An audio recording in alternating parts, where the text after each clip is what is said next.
good Sunday to all of you folks. Galen, Clavio here along with Scott Caulfield. It is November, and Indiana remains undefeated in football. Huge win this weekend on the road as they knock off the Maryland Terrapins. Knockoff doesn't really do justice to how dominant of a game this was. Scott, this team continues to roll along, and it is a delight once again to be able to talk with you about it on a Sunday as we recap Indiana versus Maryland on the show today. How are you doing, my friend? I'm doing great. We're finally doing what those like 1950s ads would say. Like when you look at the old, like, and they redo them now, like, you know, stomp the turtles and crush the Wolverines, like trample the Terrapins. Right. Like, yeah. No, alliteration. Correct. Like, we're actually doing it.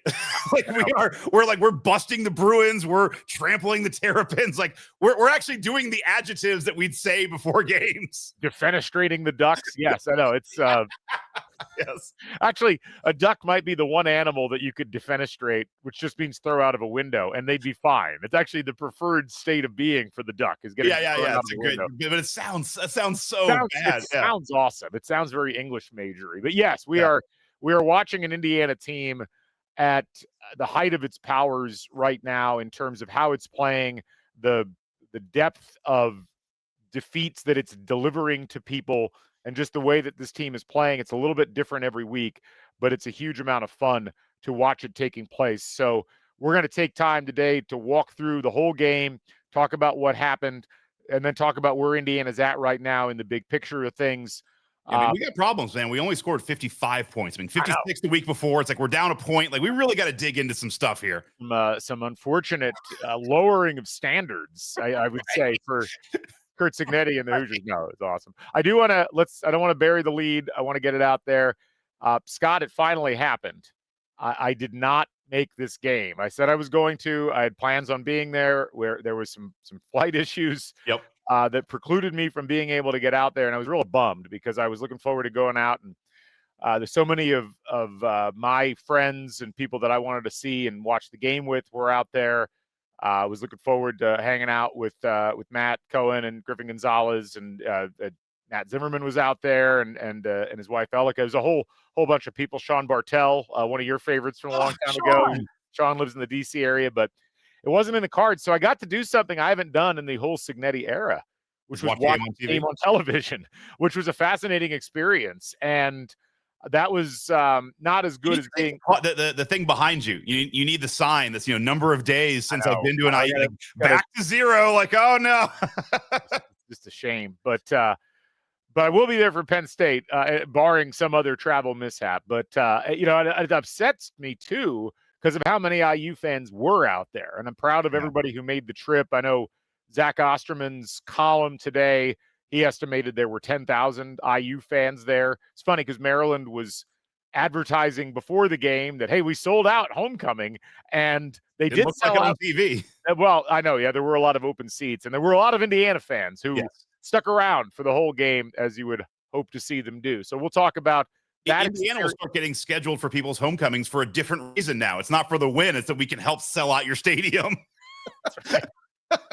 What a wild existence we live in.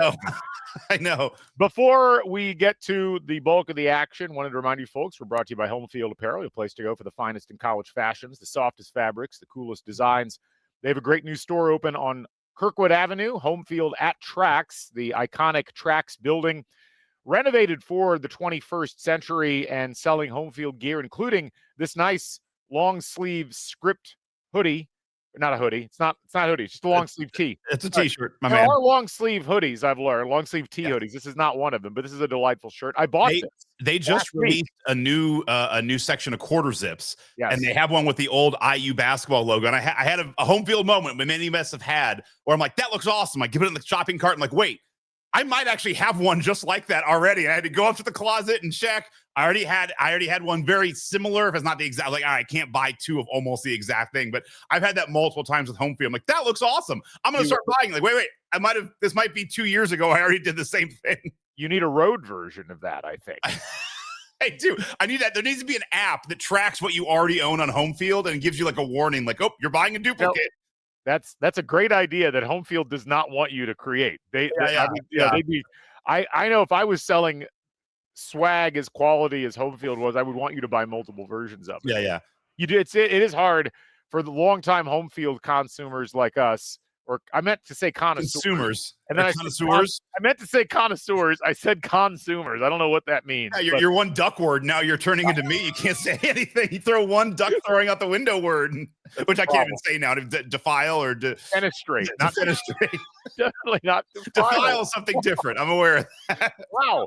But no, get over to Homefield Apparel.com. Use the code HOME23. Get 15% off your first order. Follow them on the socials. You'll see the new drops, including, the other drop that they had this week. They had the blackout collection for Halloween. If you've ever wanted an Indiana trident in all black embossed on an all black hat, I didn't know I wanted it until I saw it, and now I want it. It's a great changeup, but go check that out as well. And they're keeping the oval alive. Besides you behind your head, they have tons of oval gear, and it does feel like, I feel like we are a year or two away from us bringing back an oval uniform. It just feels like it's going to happen. Let's see. Even if it just lives as an alt that never gets used for a whole lot beyond that, it's great to have that in the repertoire. My hat's off to Homefield for making it happen. So again, homefieldapparel.com, proud sponsor of the Back Home Network. Scott, we have a new sponsor this week and for the foreseeable future that we are incredibly excited about. Would you like to introduce them? Yeah, so it's also on Kirkwood. So we're going down the Kirkwood row. It is the best premier, or just the best hotel in Bloomington. So Posh Hotel a couple weeks ago. We met with the team over at Posh. We did that podcast in the Signetti room. But if you're not aware, it's right across from the library. So you can literally spend the night at Posh, go down to tracks at Homefield and come back.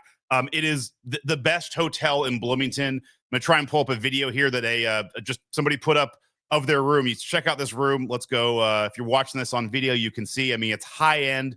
If you're coming into Bloomington for any kind of event, for a game, it is the premier place to stay. It has the Signetti room, which is where you can go to get a drink. You and I were there, had a great cocktail, great old fashioned. It has 2 upper deck patios that have just an unbelievable view of downtown Bloomington and the square. So if you are coming back in for the Wisconsin game this year, if you want to go to a watch party for the Big Ten title game, which Indiana may be in, or if you're coming back for any of the IU basketball games this season and or graduation, Posh is the place to stay. So check them out. Just search Posh on Kirkwood in Bloomington, the premier place to stay. Yeah, the website is poshhotelbloomington.com. Luxury hotel, first one that we've ever seen on Kirkwood Avenue. Yeah. You can get your day started off with breakfast from Gable's Bagels, which now has a location in the ground floor level. This is at Kirkwood in Washington. It's right across the street, kitty corner from the CVS, right next to Alumni Hall. Other great perks at Posh Hotel. They have a sauna in the hotel that is available for guests. You can have complimentary bike access. I know many of you love biking down the Beeline Trail or just around Bloomington. You've got that option. There's a courtesy vehicle available. And as Scott mentioned, 3 amazing terraces that give stunning views of Bloomington, the Emerald Terrace, the Diamond Terrace, and then the Sapphire Terrace. We were up there a couple weeks ago. Just amazing views of not just the square, but you look the other direction, you've got a wonderful shot right down Kirkwood, all the way down to the Sample Gates. So again, for your lodging needs, if you'd like to go high end, go Posh Hotel Bloomington. Check them out at poshhotelbloomington.com. And it's also for this big Bloomington thing too. It's locally owned. It looks high end. It looks like it is not. It is a locally owned brand. Check them out. And then we'll be talking about them a lot this year. We'll be having some events there. We might be doing some live podcasts, but check us out. If you go there and you book anything now, just go ahead and tell them Crimson Cast sent you, but we should be having some promotions throughout the year to check out as well. But definitely check out Posh. And like you said, even if you're living in Bloomington, just go check out their lobby. It's a cool place to hang out, the Signetti room. Go get a drink or just get a bagel and check it out. Yeah. You can also follow them on Instagram, Posh on Kirkwood. So check them out there.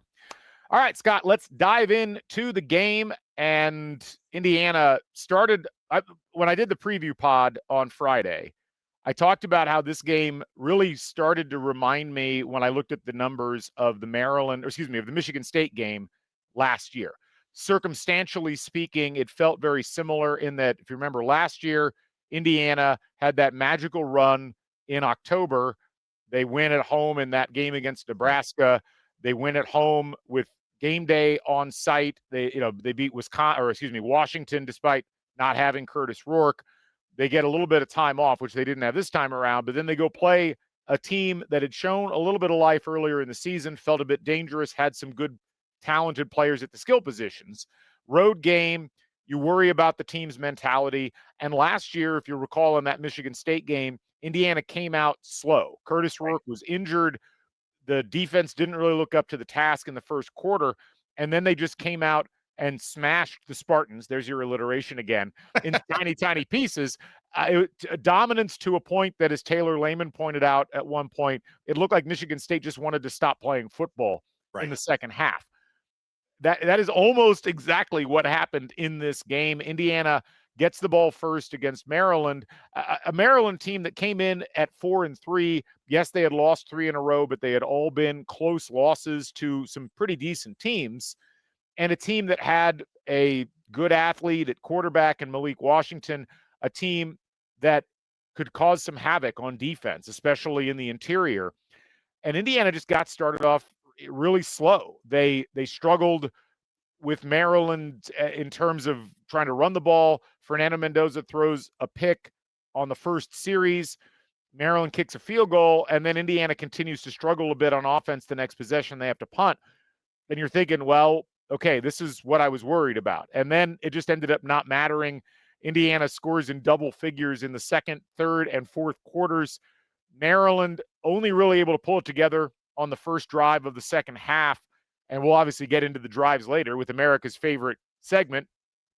Recite the Drives. Thank you. But it just didn't matter. Yeah. Indiana was able to completely impose their will, break the will of the Maryland Terrapins. They end up winning this game 55-10. Scott, I mean, your overall thoughts on just another dominant performance on the road again from an Indiana team that continues to turn these things in week after week? I think we should stop apologizing for being like, this reminds me of, other old IU teams, because it just does. But how many games have you and I seen? I mean, this game could not have started off worse. Like you said, we get the ball, interception, Maryland scores, we go 3 and out. It just doesn't look like a great start to the game. In the first half of the first quarter, you're like, this is the worst start you could have expected, and you're only down 3-0. Like, how many times have you had these horrible starts for IU football, and like suddenly it's 10-0 or 14-0, and you're like, man, we're like Iowa in 2021. It's like you start off poorly and the other team just pounces, and that to me was one of the most, the two most amazing things, and the two things I take away from this game in the high level is like, I was just like unbelievably, like, we started off so poorly and it was 3-0.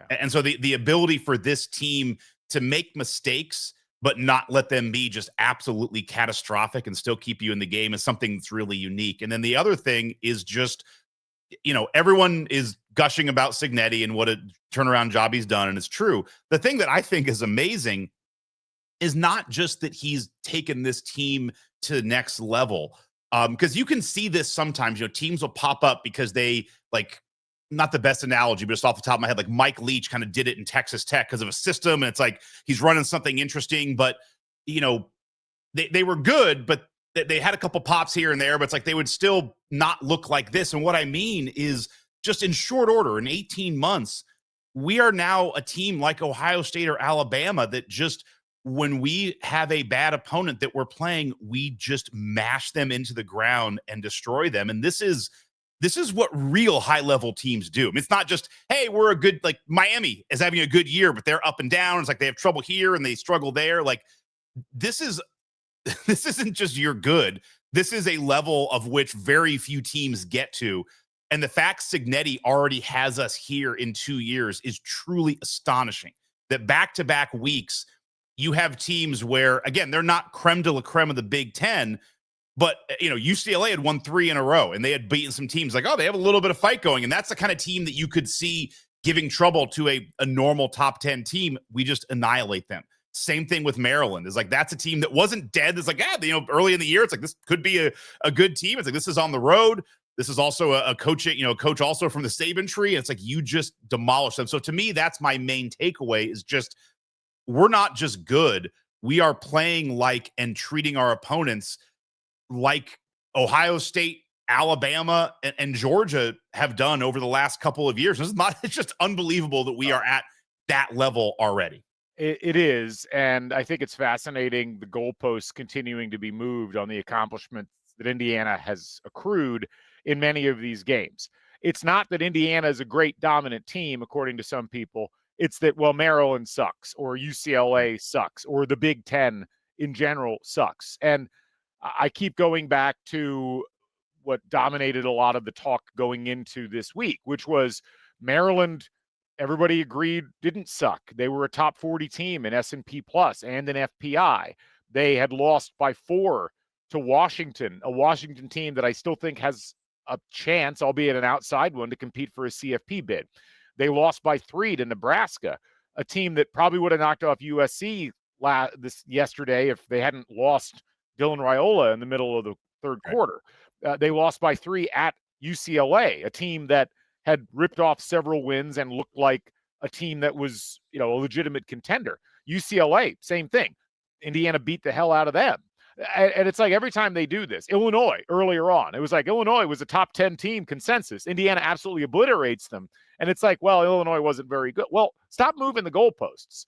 And there's an article this morning in ESPN looking at the top 12. Like one of the comments about Indiana was like, just a reminder, the committee doesn't take blowouts and running up the score into consideration. It's like, well, so now we're bad for running up the score. It's like, all right, sorry, we'll win by 5, and then you'll give us shit for that. And look, at the end of the day, we don't know what the committee's going to do, but I will say that if Alabama had 63-10, I know, 56-6, and 55-10 wins in conference play, one of those being on the road, we would be anointing them as the greatest team in college football history. I don't care. Along with a 10-point win over what was thought of as the second best team in that conference as well. Right, and at a place that nobody had won by double digits in a decade. Right. It would be the them or the field. Right.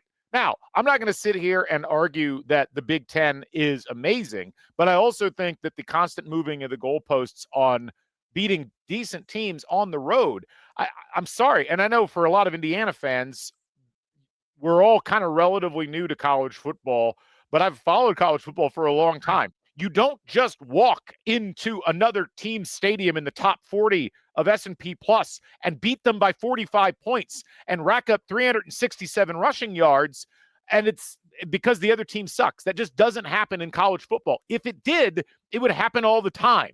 Right. And it doesn't happen all the time. And this is where you can even look. You can ask the question: which game are you talking about, Galen? Which 45-point win this season are you talking about? Well, there's only one that happened on the road. I know. Again, you don't beat a top 10 team at the time by 53 points at home and just absolutely dominate them statistically. So I do think, and look, Indiana's got some flaws. They haven't shown a bunch of them, but we saw, I think, the beginnings of something I've been trying to talk about on the show for a while, which is the depth piece, where you don't have Aiden Fisher in this game. You don't have Drew Evans, who's out, gets ruled out before the game. Doesn't play. Yeah, Surratt doesn't play, although that ends up being precautionary. But what's fascinating is Indiana, despite not having great depth on the line or on the offensive line, plus they lost Kellen Wyatt for the season on the defensive line, but they've been able to plug additional players in and not really lose a step.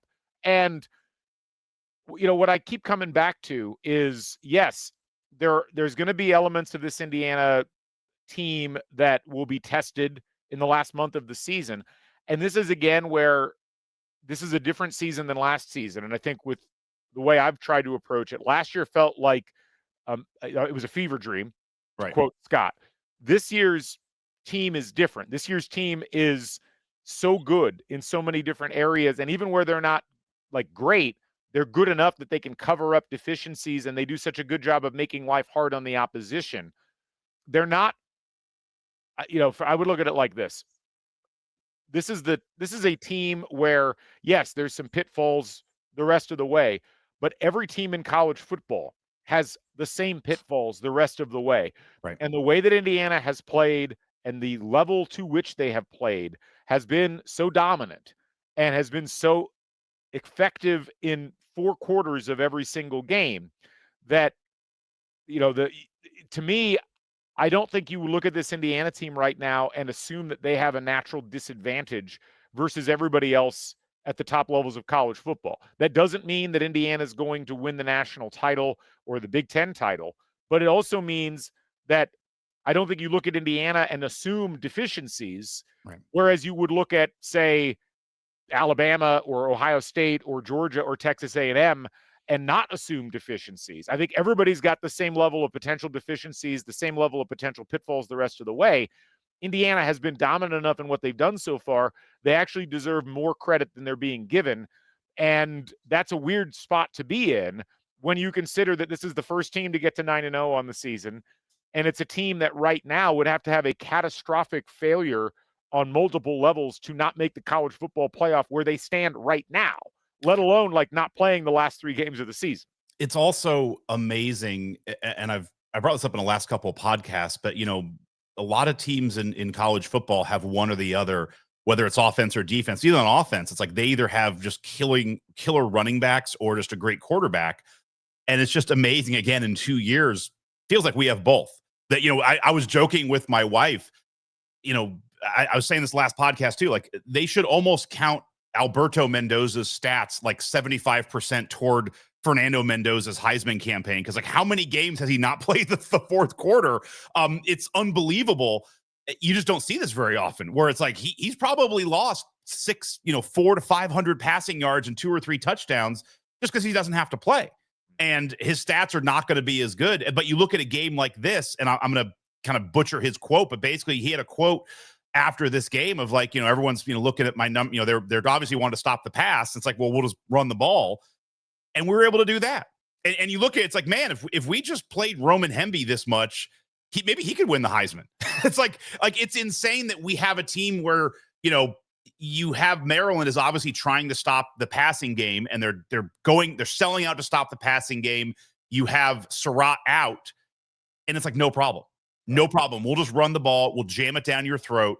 And it's just very rare to see any team in college football that really has both sides of the ball both sides of the offense humming, not to mention, like I've been saying for a couple of weeks, I actually am not, it didn't happen very often, but the few times Indiana doesn't score or gives the ball up on a punt, I'm like, I'm okay with putting the ball in our defense, getting the field, because I think we're stronger there. It's like there really is no deficiency to this team. Yeah, it's what's fascinating about Ohio State rightfully gets a lot of attention as they have essentially kept their foot off the gas in the games that they've played this year. This is a Ryan Day approach where he doesn't want them wearing themselves out during the regular season. And so they've played not as many snaps as other teams. But what's fascinating to me, Taylor had a stat up earlier that he posted on Twitter. And his quote on it was, "I continue to be amazed by how few snaps the defense is playing.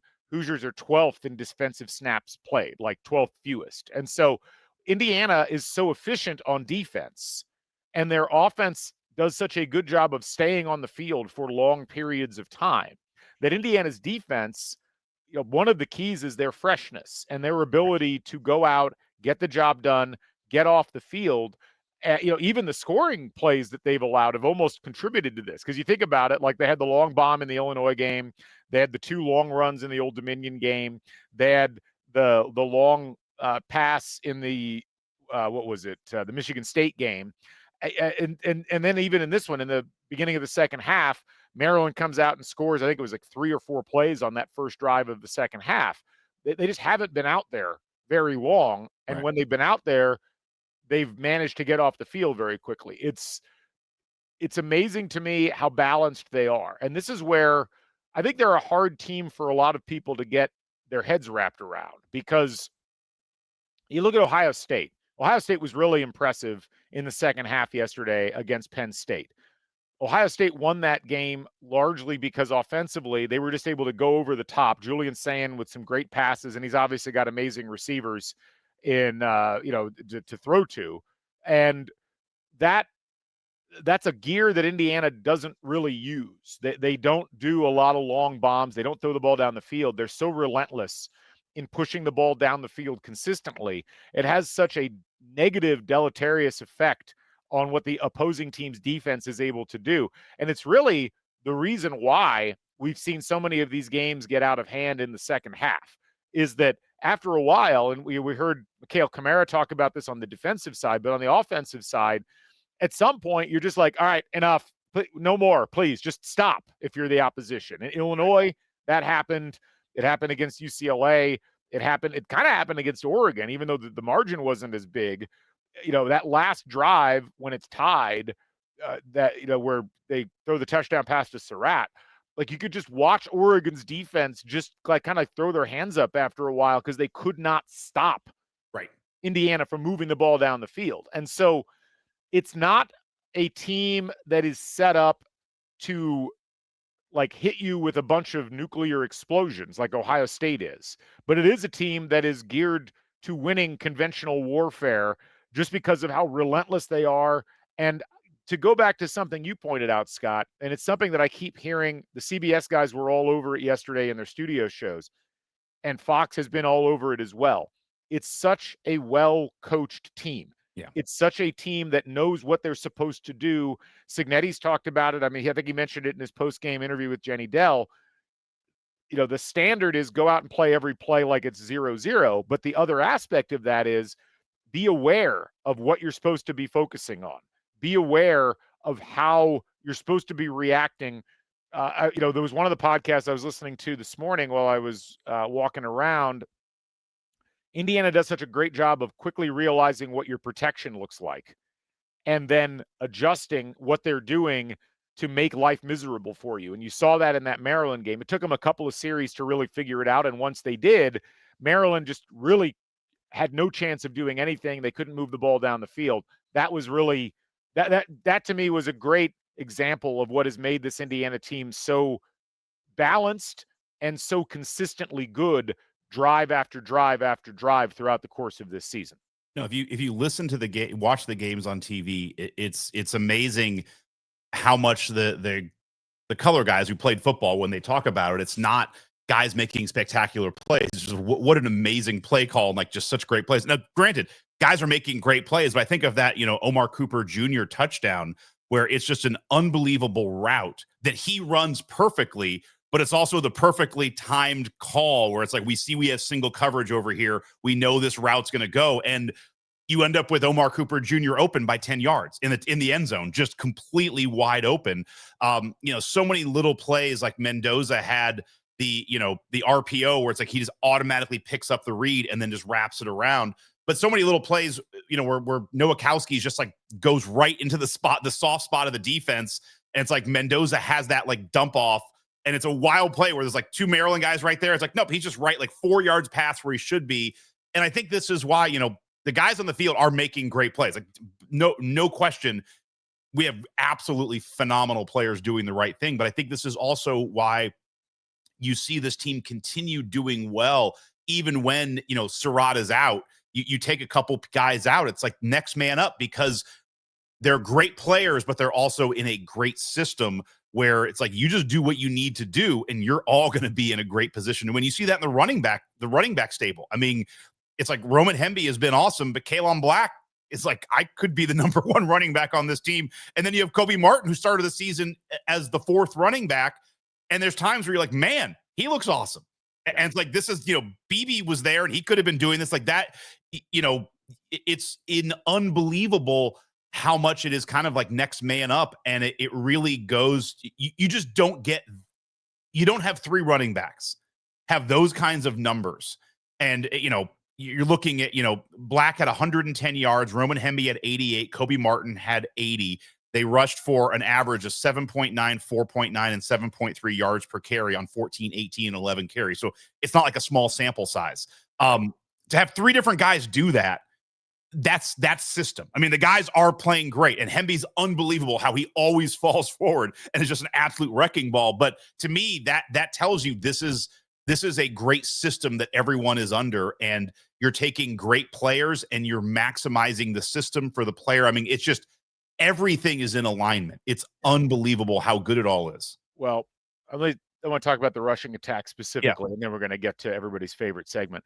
That was the most rushing yards that Indiana has had in a game since 2016 which was also against Maryland when they beat Maryland 42-36. That game was insane. Indiana had 414 rushing yards in that game. Indiana had 367 rushing yards in this game. Average 7.1 yards a carry. Indiana now has 5 games this year where they have rushed for 300 or more yards. We talked earlier in the season because we were noticing this. We noticed it coming out of the Illinois game. It's like, wow, they've rushed for 300 plus yards in 4 straight games. We assumed that would be the last one. It was not the last one. They've now rushed for 5 games with 300 plus yards. They've had 6 games where they've averaged over 5.4 yards per carry. Again, those first 4, the UCLA game last week and then this game this week. They've also now had 5 games where they've rushed for 3 touchdowns or more. 4 last week, 4 this week, and then 3 against Kennesaw State, Indiana State, and Illinois. And it's wild that you've got one of the 3 or 4 favorites for the Heisman Trophy at quarterback while you are doing that on the ground. But I think this is really important because this is, to me, if you took Black and Hemby and put their stats together, you'd also have a Heisman Trophy candidate. Indiana has more rushing yards right now at the end of week 9 than Indiana had through the entire season and postseason last year. Indiana rushed for 2,146 yards last year, and that included not just the 12 games in the regular season, but the playoff game versus Notre Dame. 2,146 yards last year. They have 2,211 yards right now. Last year, for the entire season, they rushed for a 4.37 yards per carry average and 37 touchdowns.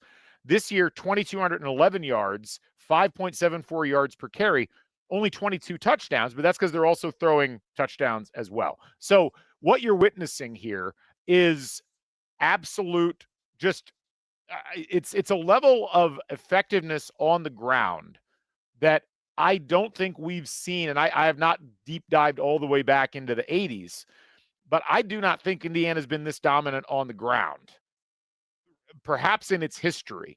And it, to me, is the big separator right now between the ceiling of this team and the ceiling from last year's team, is that they have been able to rely on running the ball. And you know, they've had a couple of games where they struggled, and Iowa did a great job of trying to gum up the running attack. Oregon did a good job of trying to gum up the running attack. So much of and Michigan State, frankly, committed so much to that as well. That's going to be where Indiana needs to continue to play at a really high level. If they can continue to run the ball, I don't know that there's a ceiling on what this team can do. They are going to be playing teams that have the defensive front that can give Indiana problems in the running game, but it's also where Indiana's offensive line has been so good all year. They've been much better in run blocking, and even losing Evans and, Michalski had some rough spots yesterday, but really I thought after the first quarter played pretty well down the stretch. It's really exciting watching Indiana running the ball this well, even though it's not as exciting in terms of like the highlight reel throws you're getting out of Ohio State. This feels really sustainable for Indiana because it's happened throughout the course of the season. And I think that that's a really fascinating thing and just such an unusual thing to watch an Indiana team doing. Normally they're relying on their throwing game to get their offensive stuff done.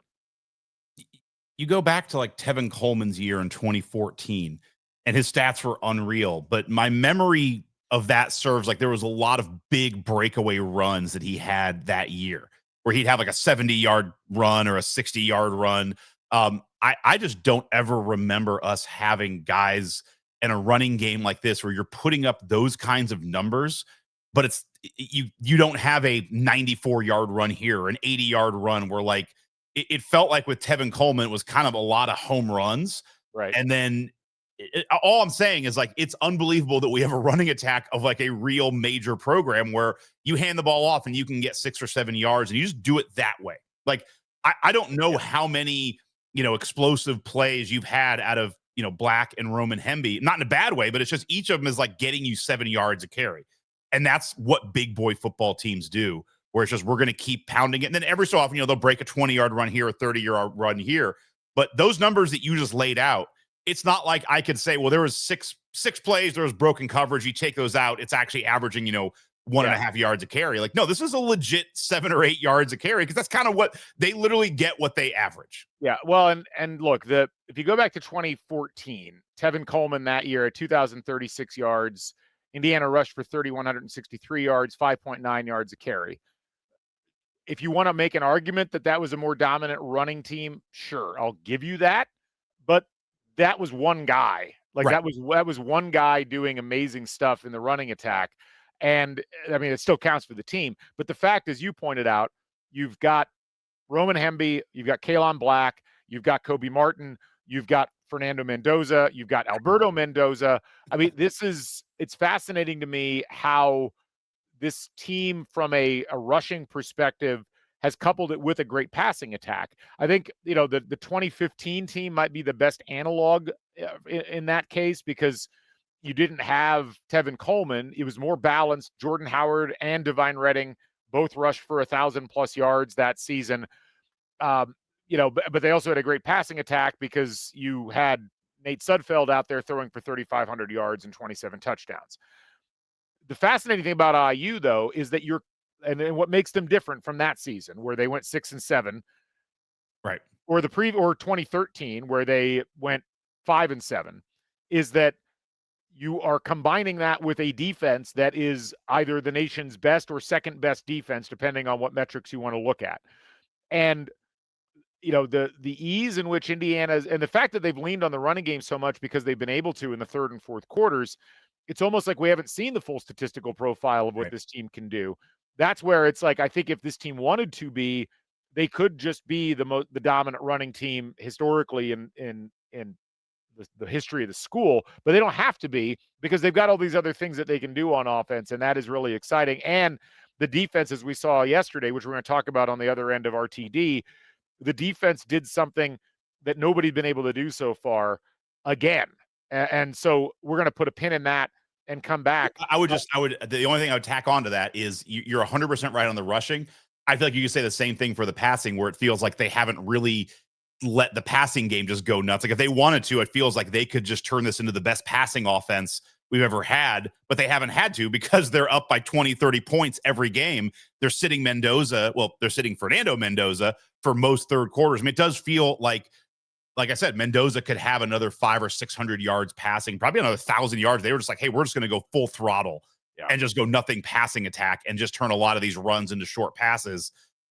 It's wild to say that, but it feels like both sides of the offense feel a little bit like there's a governor been put on them and you're not getting the full ability. But that's what makes this team so perfectly aligned.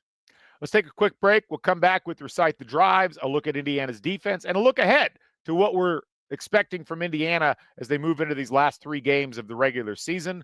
You're listening to Crimson Cast on the Back Home Network. Stick with us. If you're not listening to Sideline Stories with Trisha Whitaker and Sydney Parrish, you're missing great stories like this. When you interviewed Signetti, did you know that he was the type of character that he is, and so outspoken and just like what we call a soundbite machine? No, not really, but I did realize in the first phone conversation how he was just so authentic. Literally at the end of the conversation, I'll never forget it. And I thought about Coach Knight a little bit, because I'd heard that people asked Coach Knight when he took the Indiana job, and they'd say, why did you go to Indiana? And he said, because I could win there. So I'm on the phone with Coach Sig, and at the end, I said, do you think you could win here? And he said, Scott, let me just tell you this. If I have average resources, I will win. Trust me. I remember thinking, I believe it. I really did. I remember hanging up, and I called President Whitten. I said, hey, I just finished up with Coach Signetti, and I said, hey, I think he's different. Sideline Stories is part of the Back Home Network. Subscribe on YouTube and Spotify. Welcome back to Crimson Cast on the Back Home Network. And Scott, it's time for America's favorite segment. We're about to do something live. I know this drives you nuts. Get ready for it. Recite the Drives. How's that? The music was incredible. That's amazing stuff. Do that again. Play that again, please. All right, here we go. I didn't have time to put my audio over it. We'll make it. It's time for Recite the Drives. this is as I gave AI a bunch of like, I want like the match game from the 70s and kept giving them match game. It just could not figure it out. But I like where we landed. It's like a 21st century match game theme. I love it. Recite the Drives is brought to you by Jeremy Barbuto of Ironhorn Enterprises. They're buying commercial real estate, folks. So give Jeremy a call, 315-436-3872, or email him, Jeremy at ironhornenterprises.com. And we, as always, appreciate Jeremy. Jeremy, I'll send you the audio file so you can have that as your background for your voicemail. So it's like, hey, Jeremy Barbuto. Dun, dun, dun, dun, dun, I love it. That's tremendous. All right, Scott, let's get the drives fired up here. I want you to let's do Indiana's offense first, because I think this is the most fun one, but the defensive one's pretty fun as well. But as I get it called up on screen, we got you going here. All right. So it starts. Yes, the drives start. We're just going to go Indiana, right? Just Indiana side. So you start off. Yeah, you start off not great. You have the 3-play interception, and this is what I would say is like the second real interception Fernando Mendoza has thrown this year. So whatever, throws an interception. Could have been a pick six. It wasn't. You get the touch. You get the field goal, and then a 3-play, 16-yard over on downs. You punt the ball, and it's like, man, okay, I'm not sure what's going on. Like, are we going to be able to do any in-game adjustments? Are we going to figure this out?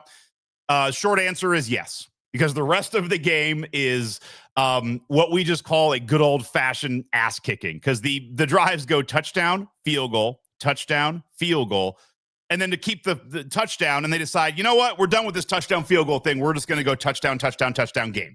So you have an interception, a punt, not awesome, but you end it with scoring drives of 1, 2, 3, 4, 5, 6, 8 straight drives that are scoring drives, and drives that are varied. 13 plays, 8 plays, 9 plays, 10 plays, 6 plays. Let's try a short one. We'll do 2 plays, 13 plays, 8 plays. I think you're actually even burying how impressive this was, because it wasn't just, it was 13 plays, 93 yards, 8 plays, 76 yards, 9 plays, 84 yards, 10 plays, 43 yards, 6 plays, 63 yards. And then, as you mentioned, 2 plays, 24, but back to 13 plays, 95, and 8 plays, 93. This is a drive chart that also illustrates the removal of a team's soul. Yeah. That's wild, man. I mean, what a just absolute, this is like a Saw movie in a drive chart. Well, wait, because we haven't gotten to Maryland yet. We'll get to Saw 2 or maybe Hostel 1. All right. Coming. Give us Maryland's drives. All right, so Maryland's drives, field goal. This is field goal, first drive. That's like the start of the Saw movie, where it's like, oh, we're out in the woods. It's nice. The sun's out. Like, everything's going fine. It's going to be okay. And then we have a 3-play punt. It's like, ooh, there's some clouds out there. Like, what's that? What's that guy with the handcuffs? Is he going to do anything bad? Yes, he is, because the rest of the game goes interception, interception, punt, punt. Then it's halftime. They come back from halftime. You get a touchdown. It's like, oh, okay, I broke out of the Saw room. Maybe I'll be able to be all right. This is where the writers are like, well, we got to hold the audience a little bit.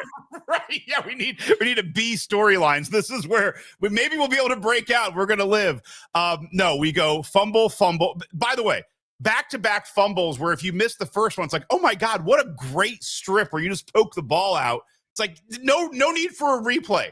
We'll just have the defense do the same play the very next play. So it's 3 plays, a fumble, and then a 1-play, 1-yard drive with a fumble.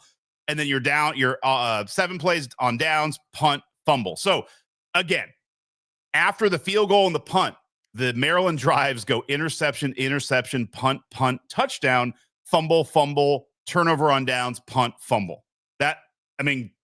Wow. That's a lot of turnovers. Yeah, I mean, they were all caused by Indiana. It's not like, I wouldn't say those are mistake fumbles and interceptions. I mean, obviously there are always mistakes, but it's like there can be plays where you drop the ball or those were all caused by an Indiana player. Yeah, it was one of those. I think it was, I forget which of the CBS guys said this, but these were not giveaways, right? They were takeaways. Yeah. And it was, look, this was a Maryland team that had turned the ball over 5 times all season. They turned the ball over 5 times in this game. Just a wild sequence of events, and you could see as the game went on just how uncertain Maryland looked, and just how much they were struggling with making very basic plays.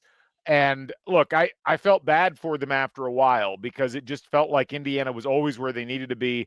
Indiana was opportunistic.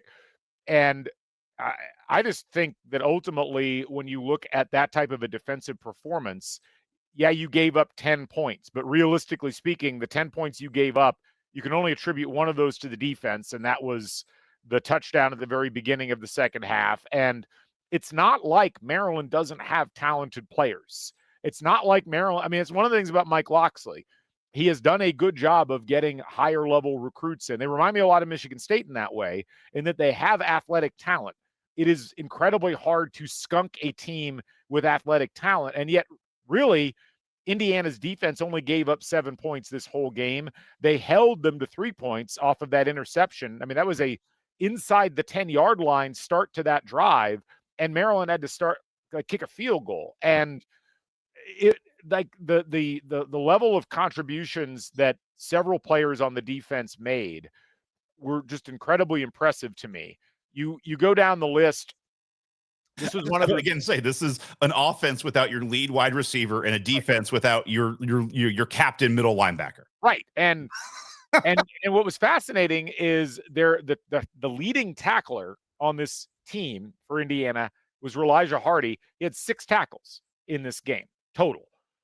That's really low for a lead tackler in a game. Right. And it just demonstrates how Indiana was able to utilize a variety of players in a variety of situations. And outside of a couple of breakdowns in the passing game, which were largely due to the lack of Aiden Fisher being out there, Caden Turner got injured after picking off a pass.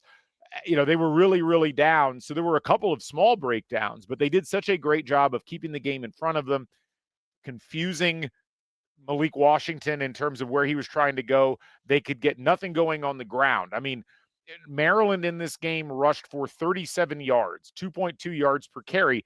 They only rushed the ball 17 times. It was like they eventually just kind of gave up trying to run the ball because Iverson Howard, 4 carries, 12 yards. DeJuan Williams, 5 carries, 10 yards. It's a 2 yards per carry average. And everybody else just essentially struggled to do anything. They netted for 37 rushing yards. Yeah. I mean, it was just a dominant performance by this Indiana defense. And you throw in the fact that you pick up 3 fumbles and you caused all 3 of those fumbles. You know, the Boykin fumble, it was like not your traditional strip sack return. It was more of I'm going to grab this and run down the field with it after I poked it out of the guy's hands. Byron Baldwin, another great one. He wasn't the one, I don't think, that forced it, but he was the one that picked it up. And then Garrett Reese at the end, they tried to call targeting on him. And then they were like, no, actually, he fumbled the ball, and it was a clear recovery. And I loved both of those fumbles because it wasn't, let me get this in the right way. Like it wasn't like a huge hit that popped them out. They were smart defensive plays. But it happened in the second half where you're already up by 20 points, where it'd be very easy for a defense to still play tough and still like we like as you said, Maryland, their soul was leaving the body, and you could very easily be like, all right, we have this game in hand, we're just going to stop them. But this team continues to do the little things. Like you're up by 22, and all of those defenders are like, I'm not only going to stop, I'm going to try and poke the ball out. And it just goes to there really is not a lot of lack of intensity or lack of focus. And that's what's amazing to me is those were plays that you would normally see in the first half of a huge top 10 game where it's like, I'm giving it my all at all times. And I'm trying to just get the ball at any means. And, I'm not saying the guys aren't playing their hearts, but, there is just kind of hey, we have this game in hand. Like, just kind of, let's just get out of here with a win. No, no, we're going to try and strip the ball and poke the ball and do all these little things on every play. This has been another exciting episode of Recite the Drives, brought to you by Jeremy Barbuto of Ironhorn Enterprises. They're buying commercial real estate. If you've got some to sell, give Jeremy a call, Jeremy at ironhornenterprises.com, or give him a call, 315-436-3872. All right. Well, Scott, a couple of other items maybe to clean up from this game.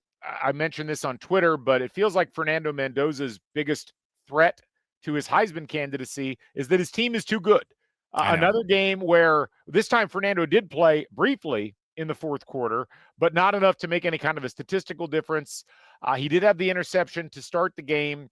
From that, he went 14 for 20 for 201 yards, a touchdown on the ground, a touchdown in the air. I've been saying just the Mendoza candidacy, just Mendoza's, just Yeah, you get all the Mendoza stats. Mendoza 25. I like that idea. But a couple of really great throws in this game. The one everybody will talk about is the one that you mentioned earlier, that great route from Omar Cooper Jr. And I want to note, like, one of the really impressive things about what Mike Shanahan did and how Fernando dealt with things at the line. Maryland was giving Indiana's offense trouble. It was giving their offensive line in particular trouble. Right. They were really overloading the middle. They were really daring Indiana to try to run right at them. They were getting pressure. Indiana had a couple of uncharacteristic drops, and it felt a little bit concerning. And then Indiana went to misdirection. And that Omar Cooper Jr. sluggo route that he ran for the touchdown, where he essentially kind of jogs in and then immediately sprints back out to the outside, that was set up brilliantly by both Shanahan and Mendoza. They knew that was going to be open. And what was interpreted as bad coverage was really just a really consistent level of setup that Indiana was able to perform. I was really impressed by that. There were some lucky ones. The ball that got batted in the middle of the field and then just happened to fall right to Riley Nowakowski. That could have been another interception, but instead it turned into a big gain. Charlie Becker adding to the explosive play list. That was not something I had on my bingo card, but he had a great run after catch for 52 yards. EJ had a couple of solid catches. You did all of this with no Elijah Surratt, and I hope that voters will take that into account, where you're missing your best receiver and probably maybe overall the best pro prospect. But I was really happy to see so many Indiana receivers be able to step in and make plays, and for Fernando Mendoza to be able to throw them the ball in a way that they were able to catch it easily. You know, Omar was the bell cow in this one, 7 catches, 86 yards. But you saw a catch from Charlie Becker, a catch from LeBron Bond, who's a guy that a lot of people have had their eye on as being an exciting prospect for the future. A catch for Holden Stays, which has been a bit of a rarity. A catch for Jonathan Brady that resulted in a touchdown. That one came from Alberto, but that was great to see. Brady, who's basically been kind of the special teams guy, has not been one of the first receivers onto the field when the big three have been out. It was great to see him get a touchdown and add to his total on the season. So passing-wise, this will be looked back upon as not a great game for Fernando Mendoza, but it didn't need to be because of Indiana's dominance on the ground. And I loved how they worked through the problems that were being presented by the Maryland defense, found ways around them, and essentially 367 yards on the ground later, essentially ground them into submission. That draw play that Fernando scored on, that was really a great example of, we're going to take what the defense is giving us, and right now they're giving us the middle of the field and running. Let's just do that. Let's not try to force it. Yeah, no, and that's something you've seen with this team is, Fernando Mendoza is leading in the odds in a lot of Heisman, betting odds. Indiana's not running a team that's running a campaign for Mendoza to win Heisman. Because you look at, there's 4 touchdowns on the ground. Both Kalon Black, Roman Hemby, Kobe Martin, and Fernando all took away touchdowns from Fernando passing. Partially because one of those was like a 20-yard run. Like, part of the problem is Indiana's running backs, they smell the end zone and they just get there. But then Indiana also makes the right plays where it's like, we're in the red zone. If the run is available, we're taking the run. And I've been saying this for a couple of weeks. There's probably now, I'd say, 6 touchdowns left on the board where Fernando Mendoza either wasn't playing or they're in the red zone and they just make the right play, which is to run the ball, either run the ball through the running back or Fernando takes it, where you're cannibalizing stats that could give Fernando a really gaudy stat line. They're not doing that. And it doesn't seem like Fernando's pissed. And it doesn't matter at the end of the day. It doesn't matter. But it did feel like in the second half, this team was like, we're going to get Roman Hemby a touchdown. Yeah. It did feel like we're going to try and get Roman in the end zone. But you hit the way Mendoza talks and his post-game comments, doesn't feel like a guy who's mad and annoyed. And I mean, there's a 1% chance it happens, but maybe next year when he comes back, we take a run at it. I doubt that at this point, but no, it's an unbelievable candidacy for Heisman because the team is not centered around getting him all of the stats that he could be getting. It really is around doing the right thing for the team. And there's so many stats that are just being left off the table for him. Yeah. And look, that when you have a great team, that's what happens. Yeah. And that's where oftentimes, I mean, and it's like no one really knows what the Heisman Trophy is supposed to be. Is it a purely statistical thing? It normally turns into that. And that's a fascinating thing to think about in the span of a whole season. And the fact that Indiana hasn't had to rely on Fernando Mendoza putting in Heisman level performances every game, and they're still winning games by 30, 40, 50 point margins, says a ton about this team. There was a really fascinating stat that I saw. College Football with Sam, he's on Twitter at CFBWSam. Recommend giving him a follow. But he noted the following: every year since 2016, the national champion finished with a plus 0.3 points per play margin or higher. And normally by November, those things solidify. And what's interesting is there's basically only 4 teams that fit that criteria right now.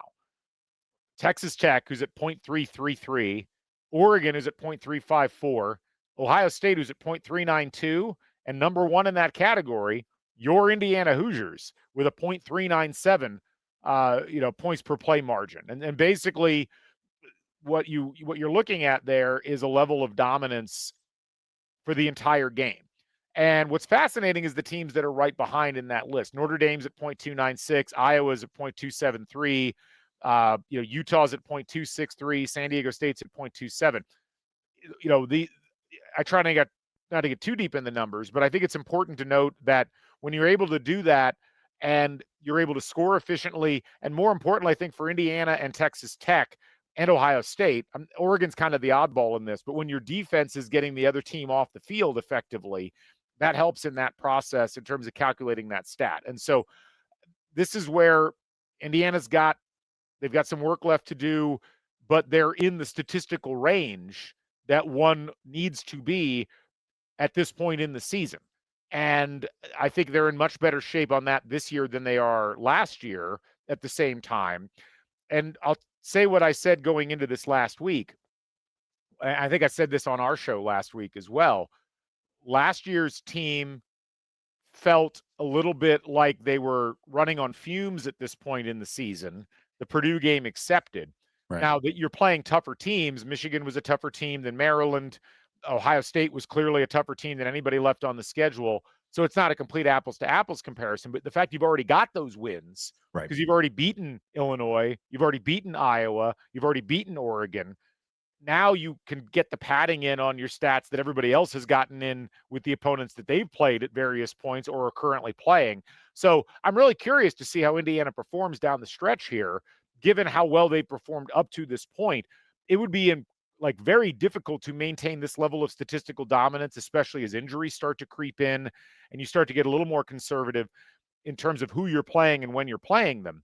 But the level that they've played up to this point is really fascinating and exciting if you're an Indiana fan. And that's where I'm curious to see what they choose to continue to do offensively and whether the defense can maintain the level of dominance they've shown so far. When you mention injuries, that's a question I want to get to, because I actually had people are now, my wife and I went out to breakfast this morning with the fam, and she's like, looks at me, she's like, dude, you're in my text chains now. What are you talking about? Like, she has a text chain with a bunch of friends or teachers, and it's like, hey, will you ask Scott to talk about injuries in the podcast? We wanted to like I'm just getting hit from. So anyway, I do think it's interesting looking at last year to this year, and I fully understand quarterback is a unique position, but last year with Curtis Rourke's injury, it did kind of slow everything down and kind of change how things were going to be happening. So again, we've not had a Fernando Mendoza problem. Don't think we're going to, but you are seeing injuries creep up on this team, and it doesn't seem to be affecting it the same way. Like, the depth still seems to be there, which I think is awesome. But the question remains, Surratt was out for precautionary measures. It felt like Aiden Fisher was also kind of precautionary as he dressed, did some warm-ups, didn't play. What are you hearing, or what are your thoughts on the injuries thus far and where we're at, and when we might see these guys back?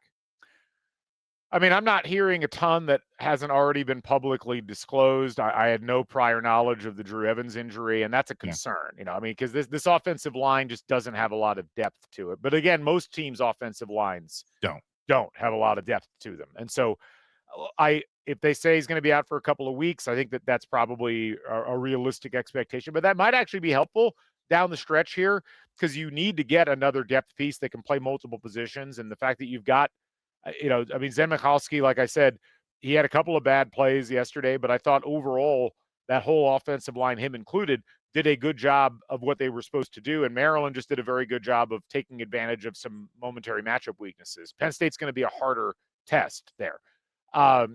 Fisher, I agree with you. I think if Fisher couldn't play, he wouldn't have dressed. But I also think IU rolled the dice a little bit and said, we don't need Fisher. It'd be great if we could get him another week of rest as we move forward. And that proved to be the case. And they ended up with a walk-on getting a couple of snaps at linebacker, and they didn't really miss a beat. I think Khalil Benson, that was a bit of a concern during the game, but the fact that he came in and played the rest of the game, I'm not too worried there. Surratt, from all we heard, it was hamstring tightness, which I'm pretty convinced that's what happened on the interception, where he tweaked it slightly, got behind it, and then the Maryland guy jumps the route. But again, it was a calculated decision. It's like, we can run on these guys. We don't need Surratt out there. Let's give the other receivers some run. And the fact that they think he's going to be fine moving forward is great. So look, this happens. EJ Williams had a moment in the game where he was kind of rolled up on, where it's like, oh my God, that looked awful. Then he starts walking again, and he didn't do much the rest of the game, but that was, I think we averted disaster there too. Probably. So one of the things that makes winning a conference title or getting to the playoff or winning the playoff so difficult every year is that you have injuries. They are an unavoidable part of football. We saw this last year with the Detroit Lions, where you can only lose so many guys to injury before it just becomes an insurmountable thing. Their problem was on the defensive front with the Lions. I guess it was the whole defense, not just the front. Indiana, they have a great strength and conditioning program. They have an excellent training room. They're going to have to do a lot of work to take care of the guys. And I wish, given the physicality and the talent level that Penn State has, I wish that the bye that Indiana has coming up in 2 weeks was this week. But it's one of those things where you've got to roll with what you got. Last year, they got the bye before the Ohio State game, and it ended up not mattering that much in terms of their injury situation. This year's team, they're going to get some rest in a couple of weeks. They need to gut it out here for these last couple of games before they get to that bye. But right now, the Kellen Wyatt injury is the one that really sticks out to me. They managed to not really lose a lot with Brendan Franke not being available to do long kicks. They had several kicks that were touchbacks yesterday, so that seems to be all right. But I feel like this is a pretty healthy Indiana team right now, all things considered. Agreed. And you've got to keep in mind that everybody else is also dealing with injury issues. And depth in terms of talent numbers is not the same as depth in terms of performance. And Indiana has managed now to plug some pieces in, and they've even gotten a couple of pieces back. Byron Baldwin being back after missing several games at the start of the year, that's a big piece for this Indiana secondary, and we already saw it pay some dividends this last week. Well, and I think in relation to injuries and in relation to looking forward, that's why this weekend coming up is so important, because I think, I don't want to start counting our chickens, but it does feel like the home Wisconsin at Purdue are pretty good games. Like those should be games you should be able to handle your business. Winning at Penn State, Penn State has shown they're still a live wire. They're not, they have a lot of good players in that team. Winning, as you've mentioned many times, in Happy Valley is something we have still yet to experience. So we're not there yet. But if you win that game this weekend, you've pretty much, you've got a path to you really do have a straight path to the Big Ten title game, which should give you a path to a top 4 seed in the CFP, which gives you an extra week of rest. And I know last year, teams that played the week before did better. It's a very small sample size. I would always there is something to be kind of playing, but I do think if you have a coaching staff like Curt Cignetti has that can take that time and really get this team prepared, I have faith in that, and I'll take Cignetti's preparation over another week where you could jam up injuries. So it's like, to me, this, as we've talked about, is no longer fever dream talking. If you want to give yourself a real path to a national championship, or the best possible way there, it starts by winning at Penn State this weekend, because I think you lose at Penn State, you can still make the CFP. You probably still will, but your path gets a little bit tougher, and now you're risking the dice with injury. So to me, it's a huge game this weekend.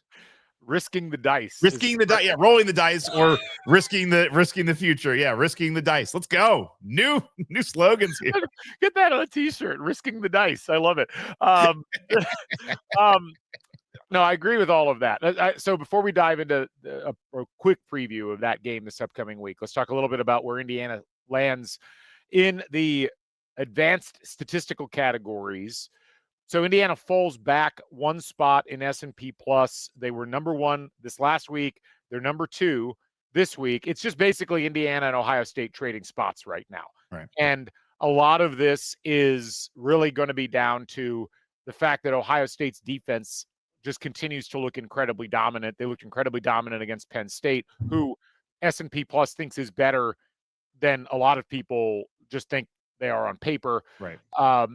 Indiana's offense has graded out better than Ohio State. It's graded out better than anybody. Right now, they have the number 1 offense in the country.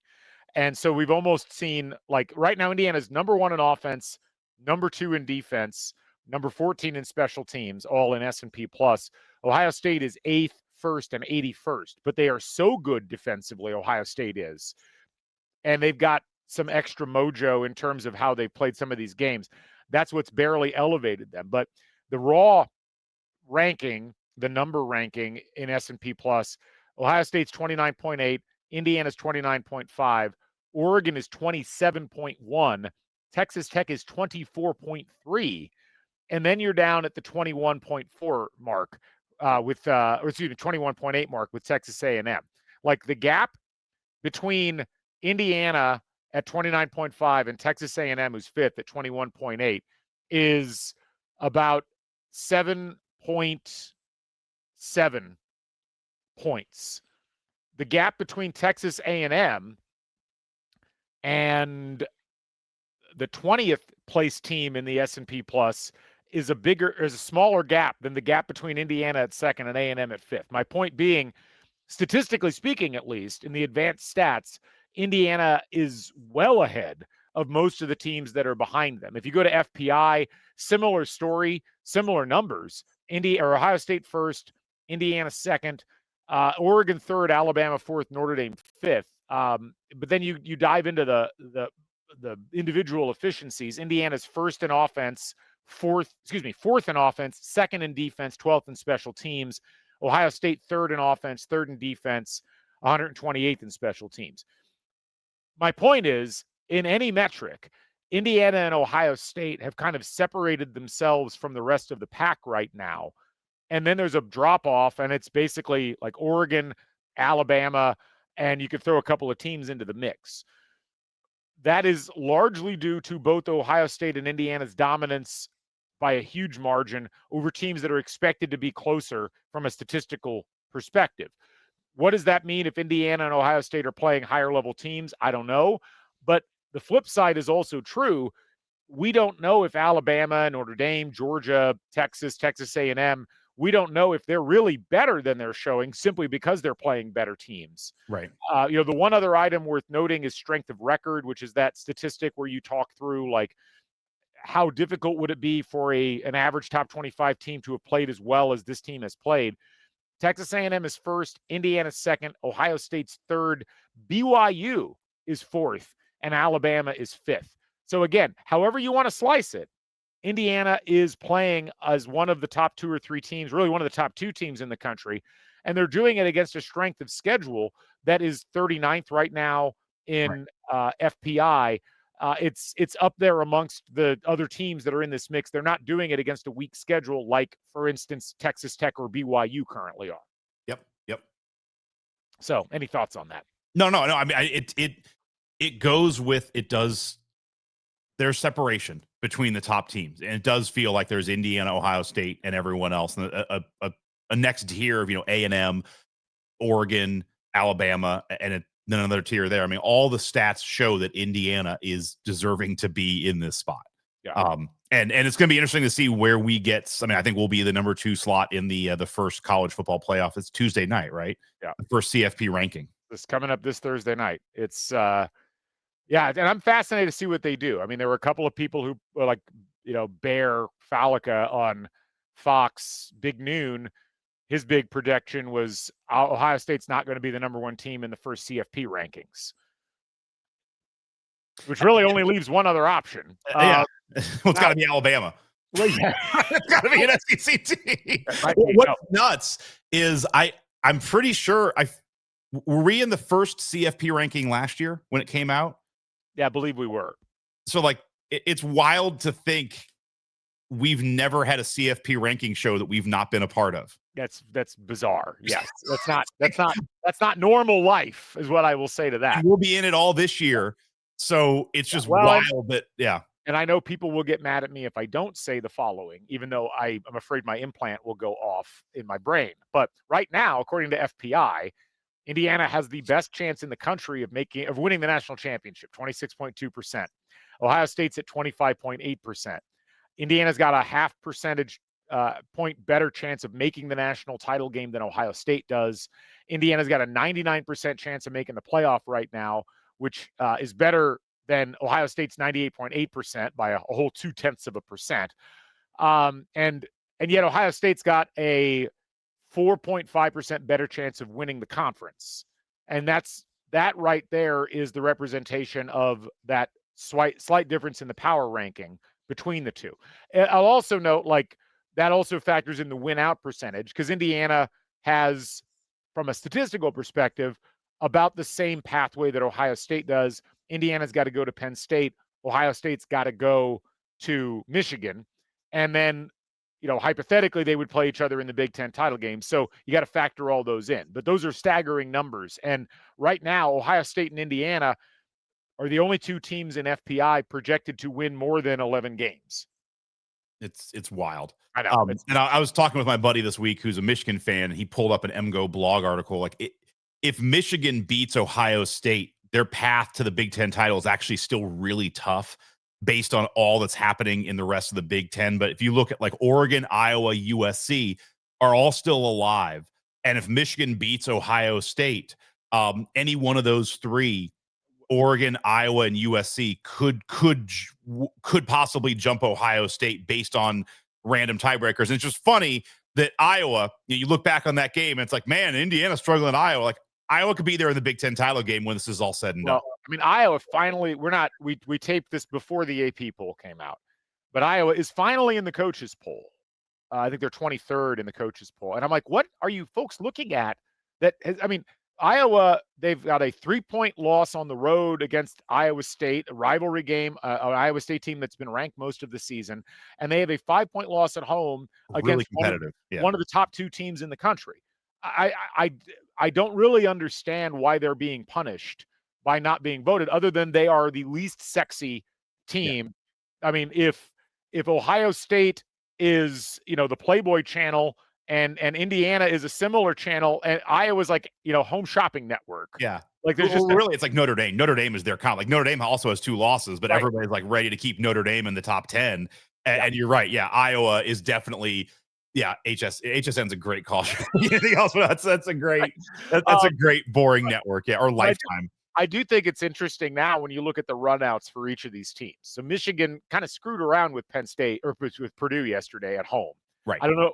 They probably just didn't take Purdue seriously. I do think Purdue's got some juice, but not that much juice. This is why I have a hard time fully embracing Michigan as a contender.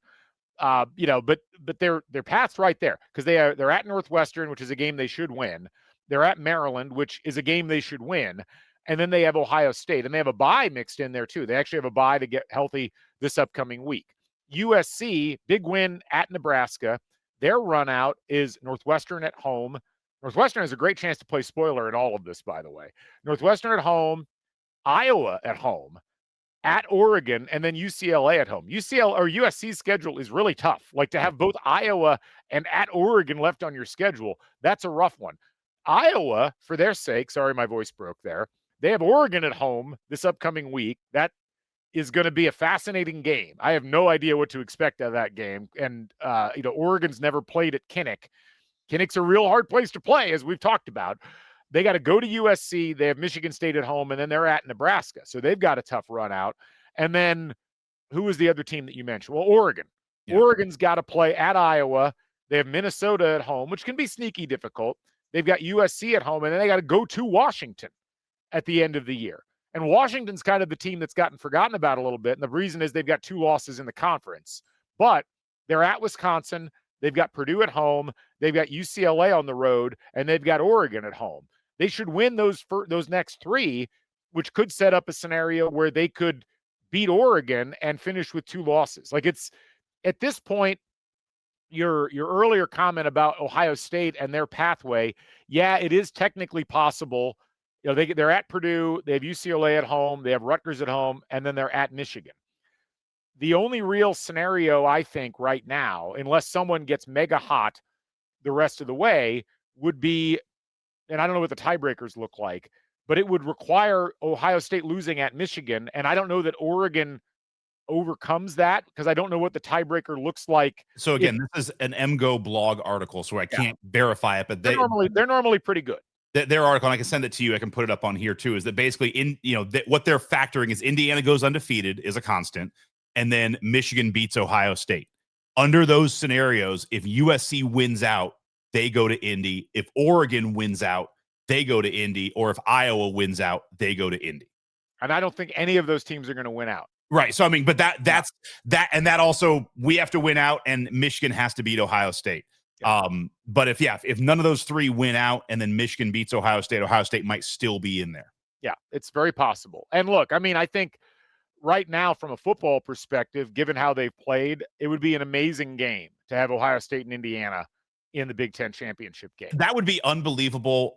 Probably the first Big Ten title game with a 1 versus 2. I mean, very, very few title games ever have been 1 versus 2. I mean, I know there's been a Michigan-Ohio State game that's been 1 or 2 when there was no Big Ten title game. Like 07, I think that game was, that was, and they wanted them to do the rematch in the BCS title game, and they ended up not doing that. But yeah. It would also be really interesting to see the crowd for that at Lucas Oil, because Ohio State definitely travels.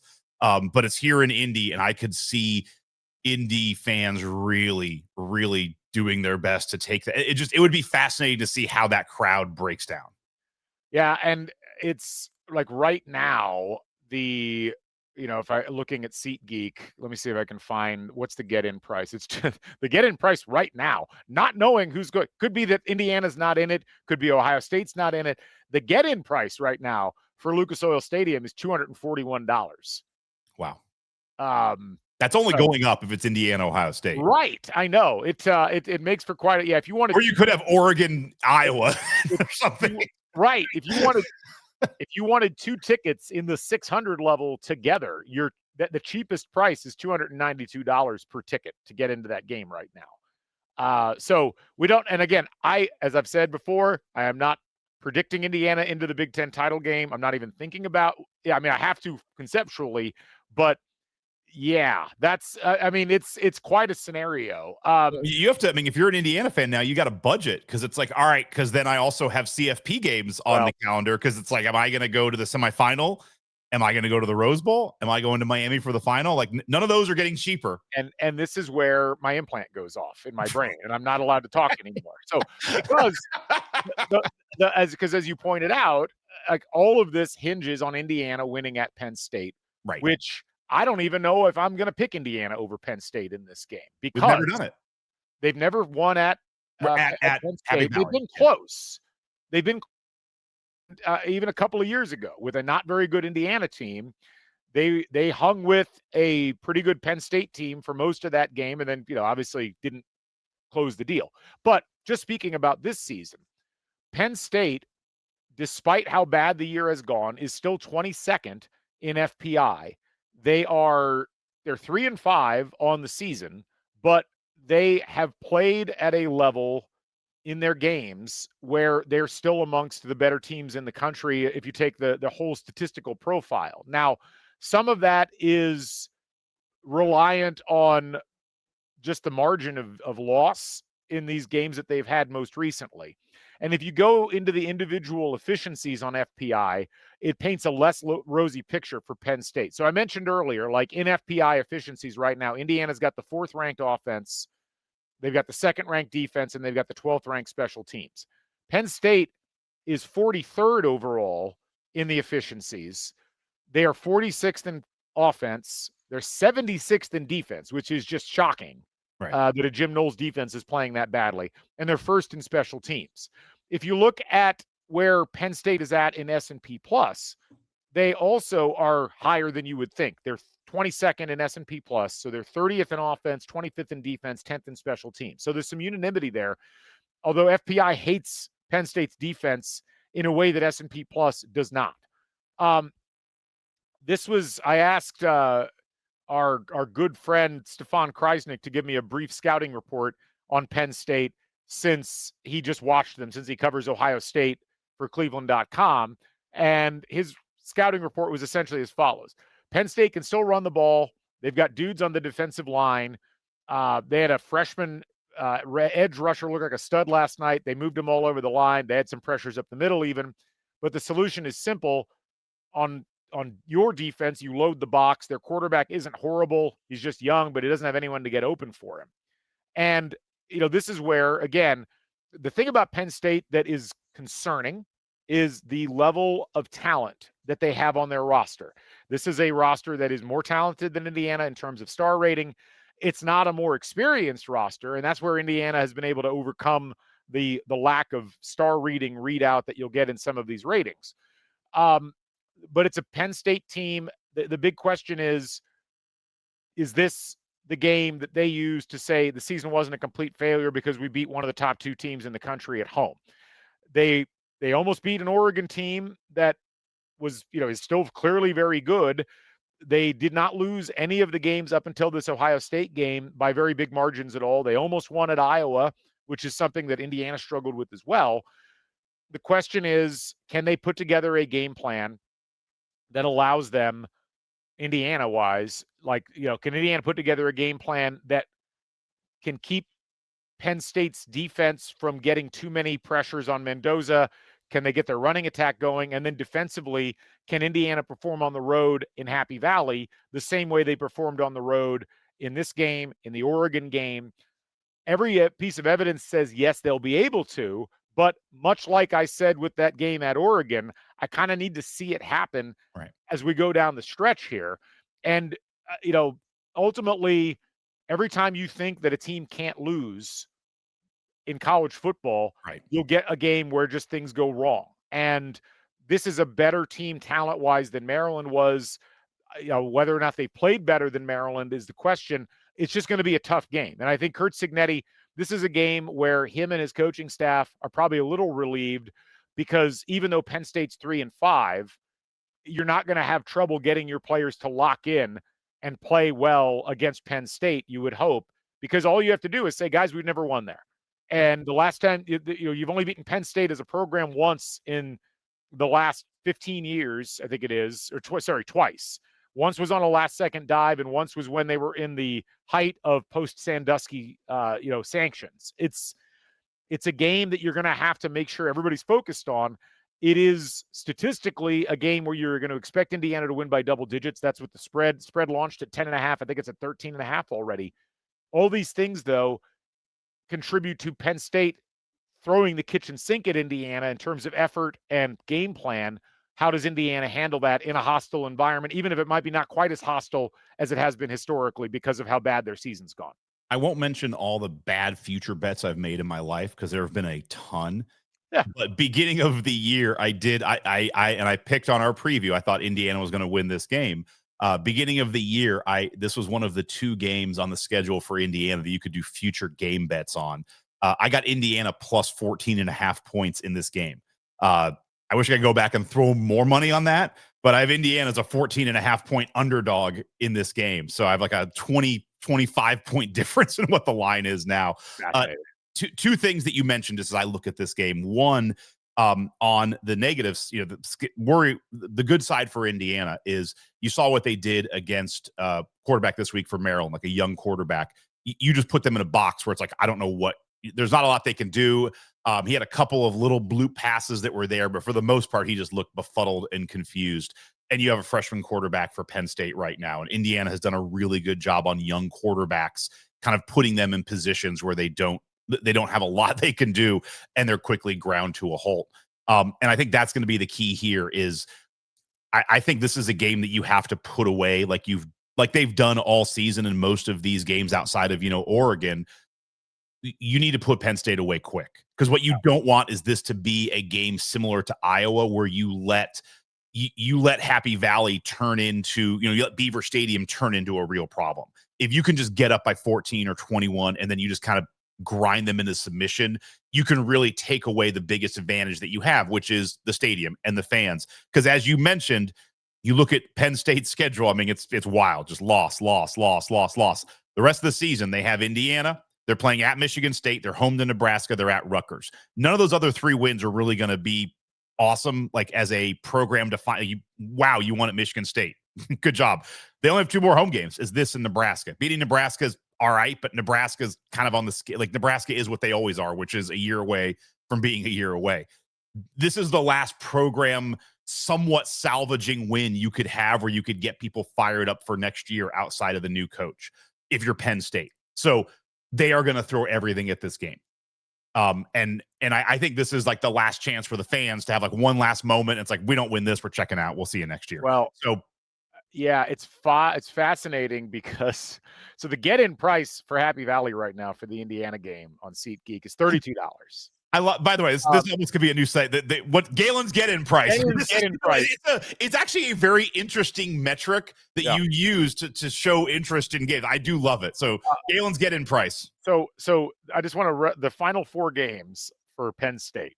$32 to get into Beaver Stadium for the Indiana game. They have a road game against Michigan State. They have 1 more home game, and it's against Nebraska. The get-in price for that game is $13. So, and I think the get-in price for the Indiana. You're wearing white. Sorry. I think the only reason the get-in price is as high as it is because a lot of Indiana fans are going. Red out in Beaver Stadium. Sorry. I love it. I love the idea. No, this is going to be a really interesting thing because I do think you're going to get a lot of Indiana fans that want to go, and it's a noon kick, which Penn State fans hate anyway. Right. And so you don't get the night atmosphere, you don't get even the late afternoon atmosphere.